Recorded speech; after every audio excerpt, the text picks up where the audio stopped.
ರಾಜ್ಯದಲ್ಲಿ ವಿಪರೀತ ಬಿಸಿಲಿನ ತಾಪಮಾನ ಹಿನ್ನೆಲೆಯಲ್ಲಿ ಬಿಸಿಲಿನ ತಾಪಮಾನ ತಪ್ಪಿಸಲು ಬಳ್ಳಾರಿ ಜಿಲ್ಲಾಡಳಿತ ಹೈ ಅಲರ್ಟ್ ಘೋಷಣೆ ಮಾಡಿದೆ. ಹೀಟ್ ಸ್ಟ್ರೋಕ್ ಅನಾರೋಗ್ಯಕ್ಕೆ ತುತ್ತಾದವರಿಗೆ ಅಗತ್ಯ ಚಿಕಿತ್ಸೆ ನೀಡಲು ಬಳ್ಳಾರಿಯ ಬಿಮ್ಸ್ ಆಸ್ಪತ್ರೆಯಲ್ಲಿ ತಾಪಘಾತ ಕೇಂದ್ರ, ಮಕ್ಕಳಿಗೆ ವಿಶೇಷ ಕೊಠಡಿ ವ್ಯವಸ್ಥೆ ಮಾಡಲಾಗಿದೆ. ಮಕ್ಕಳ ನಿಗಾ ಘಟಕದಲ್ಲಿಯೇ ಪ್ರತ್ಯೇಕ 4 ವಿಶೇಷ ಬೆಡ್ ವ್ಯವಸ್ಥೆ, 24x7 ಎಸಿ, ಫ್ಯಾನ್, ORS, ಕುಡಿಯುವ ನೀರಿನ ವೈದ್ಯಕೀಯ ಸೌಲಭ್ಯ ಸೇರಿದಂತೆ ಹಲವು ವ್ಯವಸ್ಥೆಗಳನ್ನ ಮಾಡಲಾಗಿದೆ.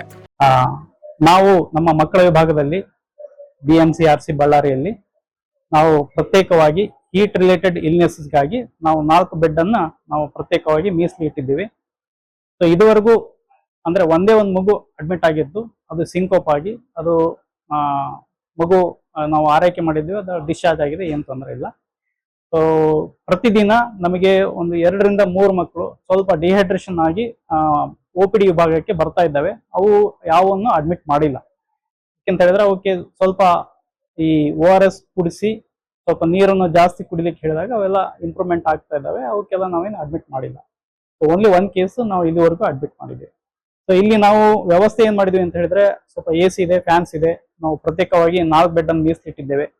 ಸೊ ನಾವು ಆತರ ಬಂದಿರೋ ಮಕ್ಕಳಿಗೆ ಸ್ವಲ್ಪ ಈ ಟೆಪಿಡ್ ಸ್ಪಾಂಜಿಂಗ್ ಅಂತ ಮಾಡ್ತೇವೆ. ಸೊ ಮೈಯಲ್ಲಿ ನೀರು ಮೈಯೆಲ್ಲ ಒರೆಸ್ಲಿಕ್ಕೆ ಹೇಳ್ತೀವಿ.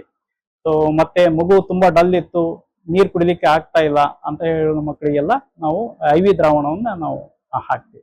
ಅಂದ್ರೆ ನೀರು ಜಾಸ್ತಿ ಕುಡಿಬೇಕು, ನೀರಿನಂಶ ಇರುವಂತ ಪದಾರ್ಥಗಳನ್ನು ಜಾಸ್ತಿ ಕುಡಿಬೇಕು. ಫಸ್ಟ್ ಆಫ್ ಆಲ್ ನೀರು ಕುಡಿಬೇಕು, ಎಳ್ನೀರು ಕುಡಿಬೇಕು, ಮಜ್ಜಿಗೆ ಒಳ್ಳೇದು, ಉಪ್ಪು ಹಾಕಿರುವಂತ ಮಜ್ಜಿಗೆ, ಎಲ್ಲದರಲ್ಲೂ ಉಪ್ಪಿರ್ಬೇಕು. ಉಪ್ಪಿದ್ರೆ ಅದು ಸ್ವಲ್ಪ ಸುಸ್ತು ಕಡಿಮೆ ಆಗುತ್ತೆ. ಈ ORS ದ್ರಾವಣ ಜಾಸ್ತಿ ಕುಡಿಸ್ತಾ ಇರ್ಬೇಕು.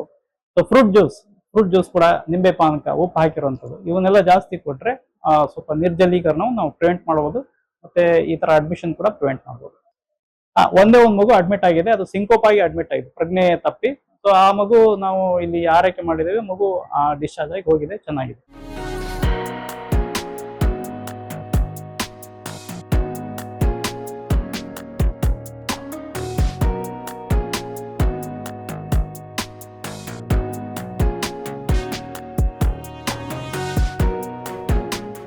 ಸಂಪೂರ್ಣ ನ್ಯೂಸ್, ಇದು ನೊಂದವರ ಧ್ವನಿ.